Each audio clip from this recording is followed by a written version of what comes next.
Hi ಸ್ನೇಹಿತರೆ, ನಿಮಗೆಲ್ಲ ನಮಸ್ಕಾರಗಳು. ಇವತ್ತಿನ ಈ ವಿಡಿಯೋದಲ್ಲಿ ನಾನು ನಿಮಗೆ ಒಂದು ಅತಿ ಭಯಂಕರವಾದ ಚೇಳು ಜಾತಿಗೆ ಸೇರಿದ ಚೇಳಿನ ಬಗ್ಗೆ ಮಾಹಿತಿ ನೀಡಲು ಇಷ್ಟಪಡುತ್ತೇನೆ.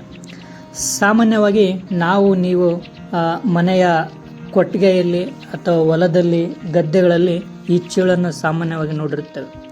ಆದರೆ ಈ ಚೇಳಿನ ಬಗ್ಗೆ ನಾವು ಆಸಕ್ತಿಯಿಂದ ಯಾವುದೇ ರೀತಿಯಾದ ಕೆಲವೊಂದು ಅದರ ಲಕ್ಷಣಗಳನ್ನು ಮತ್ತು ಅದರ ನಟನೆಯನ್ನು ನಾವು ನೋಡಿರುವುದಿಲ್ಲ. ಆದರೆ ಇವತ್ತಿನ ವಿಡಿಯೋದಲ್ಲಿ ನಾನು ಕ್ಯಾಪ್ಚರ್ ಮಾಡಿದಂಥ ಕೆಲವೊಂದು ಫೋಟೋಗಳ ಮೂಲಕ ನಿಮಗೆ ಈ ಚೇಳಿನ ಬಗ್ಗೆ ವಿವರಣೆ ಮಾಡುತ್ತಾ ಹೋಗುತ್ತೇನೆ.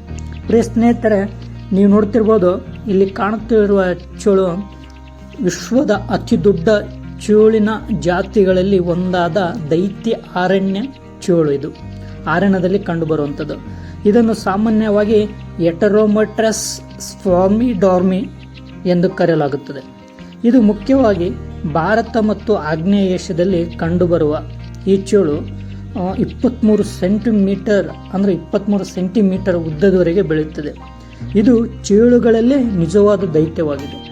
ನೋಡಿ, ಈ ಚಿತ್ರದಲ್ಲಿ ನೀವು ನೋಡ್ತಿರ್ಬೋದು, ನಾನು ವಿವಿಧ ರೀತಿಯಾದಂಥ ಫೋಟೋಗಳನ್ನು ಈ ಒಂದು ಚಿತ್ರದಲ್ಲಿ ಸೆರೆ ಹಿಡಿದಿದ್ದೇನೆ.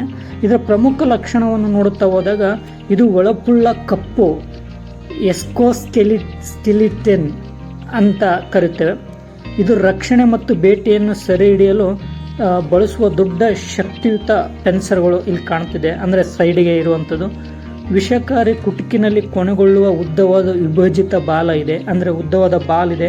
ಆ ಬಾಲದ ಕೊನೆಯಲ್ಲಿ ನಿಮಗೆ ವಿಷ ಕಾಣ್ತಿದೆ. ಸೊ ಅದೇ ರೀತಿಯಾಗಿ ಇದು ಬೇಟೆಯನ್ನು ನಿಗ್ರಹಿಸಲು ಅವು ವಿಷಕ್ಕಿಂತ ತಮ್ಮ ಶಕ್ತಿಯನ್ನು ಅಂದರೆ ಪಿನ್ಸರ್ಗಳು ಹೆಚ್ಚು ಅವಲಂಬಿಸಿವೆ. ಅಂದರೆ ಮುಂದ್ಗಡೆ ಕಾಣ್ತಿರೋದು ನಡವಳಿಕೆ ಮತ್ತು ಆವಾಸಸ್ಥಾನ ನೋಡುವುದಾದರೆ ಈ ಚೇಳಿಂದು ತೇವಾಂಶವುಳ್ಳ ಕಾಡುಗಳಲ್ಲಿ ವಾಸಿಸುತ್ತವೆ. ದಿಮ್ಮಿಗಳು, ಬಂಡೆಗಳು ಮತ್ತು ಎಲೆಗಳ ಕಸದ ಕೆಳಗೆ